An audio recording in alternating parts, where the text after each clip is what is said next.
ఇప్పుడు నేను మమ్మల్ని గౌరవిస్తే మేము రోజా గారు అంటాం. మమ్మల్ని గౌరవించినప్పుడు నేను రోజా అంటాను. ఓకే. ఇప్పుడు రోజా ఏం మాట్లాడింది? ఆదియో నేనో లేకపోతే ఇంకొకరు పోయి చేస్తున్నాం అనింది.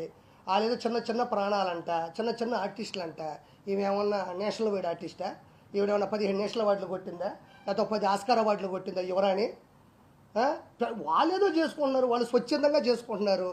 వాళ్ళ ఇష్టం అది. పవన్ కళ్యాణ్ గారి మీద ఇష్టం ఉంది, లేకపోతే టీడీపీ మీద ఇష్టం ఉంది, లేకపోతే మీరు చేసే అవినీతి మీద వ్యతిరేకత ఉంది. నువ్వేమన్నా నేషనల్ అవార్డు ఆర్టిస్టువా? నువ్వు 20 సినిమాలు ఏమన్నా ఆస్కార్ అవార్డులు కొట్టినావా? రెండోది, చిన్న చిన్న ఆర్టిస్టులు అంటున్నావే, నీకు దమ్ము ఉంటే గెటప్ సీన్ చేసే క్యారెక్టర్ నీ జీవితంలో ఒకటైనా చేయగలిగావా? ఇస్తే నువ్వు చేయగలవా? సుధీర్ ఉన్నాడు, కష్టపడ్డాడు, మ్యాజిక్ చేశాడు, వాడు చరిష్మాతో సినిమా హీరో అయినాడు. ఈరోజు అత్యద్భుతం, నీకన్నా 10 రెట్లు ఫాలోయింగ్ ఉంది. వాడితో నువ్వు పోటీ పడగలవా? ఇప్పుడు ఆది ఉన్నాడు, వాడు వచ్చిన తర్వాత జబర్దస్త్ చరిత్రనే మార్చినాడు. నువ్వన్నా కూకొని 3 పంచులకి జడ్జిమెంట్ ఇవ్వాలా? వాడు ఆది పాపం గంట సేపు ఏకదాటిగా నవ్వించాడు, ఒక ట్రెండ్ సెట్లో ఉన్నాడు.